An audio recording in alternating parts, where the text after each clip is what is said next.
నియోజకవర్గంలోని బాలాయపల్లి డక్కిలి మండలంలో అనారోగ్యంతో వివిధ కార్పొరేట్ హాస్పిటల్లో చికిత్స చేయించుకొని ఇళ్ల వద్ద ఉన్న 12 మందికి 10,37,000 చెక్కులని ఎమ్మెల్యే కురుగొండ్ల రామకృష్ణ పార్టీ కార్యాలయంలో వారికి అందజేశారు. ఈ సందర్భంగా ఎమ్మెల్యే మాట్లాడుతూ నియోజకవర్గంలో ఇప్పటి వరకు 67 మందికి గాను 49,52,000 ఇప్పటివరకే అందజేశామని తెలిపారు. పేదరికమే అర్హతగా భావించి ముఖ్యమంత్రి సహాయ నిధి చెక్కులని అందజేయడం జరిగిందని తెలిపారు. రాష్ట్రం ఆర్థికంగా ఇబ్బందులు ఎదుర్కొన్నా సరే అర్హులైన ప్రతి ఒక్కరికి ఈ సాయం అందేలా కృషి చేస్తామని చెప్పారు. పేదవారికి కార్పొరేట్ వైద్యం అందించడమే కూటమి ప్రధాన లక్ష్యంగా పనిచేస్తుందని చెప్పారు.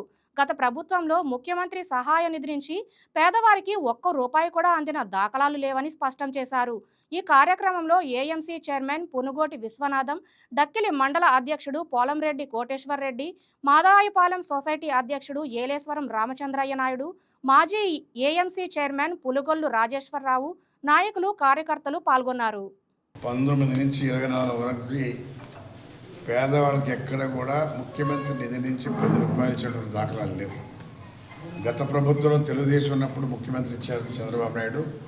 అదేవిధంగా ఈరోజు తెలుగుదేశం ప్రభుత్వం వచ్చిన తర్వాత పేదవాళ్ళని గుర్తించి ఆరోగ్యశ్రీ కూడా అన్ని హాస్పిటల్స్లో ఇచ్చి అన్ని రకాల మెడిసిన్స్ పెట్టి మరి పేదవాళ్ళకి మంచి వైద్యం ఇవ్వాలనే కాన్సెప్ట్తో హాస్టల్స్ కానీ అన్నీ కూడా దానికి ప్రత్యేకమైన శ్రద్ధ తీసుకుంటున్నారు.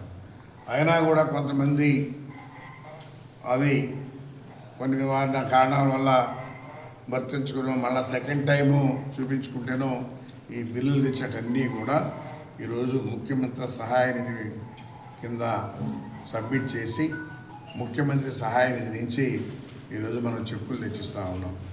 ఈ అసెంబ్లీలో 62 మందికి 49,50,000 రూపాయలు ఇవ్వడం జరిగింది. అందులో భాగమే ఈరోజు బాలాయపల్లి మండలంలో 6 మందికి 4,87,000, డక్కిలి మండలంలో 7 మందికి 4,94,000 రూపాయలు ఇవ్వడం జరిగింది. నిన్న చూశారు, నిన్న కూడా రాపూరు, సైదాపురం అన్ని దగ్గర ఇచ్చాం. అంత ముందు రోజు కలవా ఇచ్చాం. ఎందుకంటే పేదవాడిని గుర్తించి వాళ్ళకి అన్ని రకాలుగా మన ముఖ్యమంత్రి ఉద్దేశం ఉంటే సహాయం చేయాలి, ఈ రాష్ట్రాన్ని పేదరికం లేని రాష్ట్రంగా చేయాలన్నదే ముఖ్యమంత్రి ఆలోచన. అందులో భాగమే ఇవన్నీ కూడా చేయడం అని చెప్పని కూడా తెలియజేస్తూ రాబోయే 2040 ఏళ్ళకి ఈ రాష్ట్రం పేదరికం లేని రాష్ట్రంగా చేయాలన్నదే మన ముఖ్యమంత్రి ముఖ్య ఉద్దేశం అని చెప్పని కూడా తెలియజేస్తా ఉన్నాం. Please subscribe to YK TV Network. Please subscribe to YK TV. Please watch YK News. Don't forget to subscribe YK News channel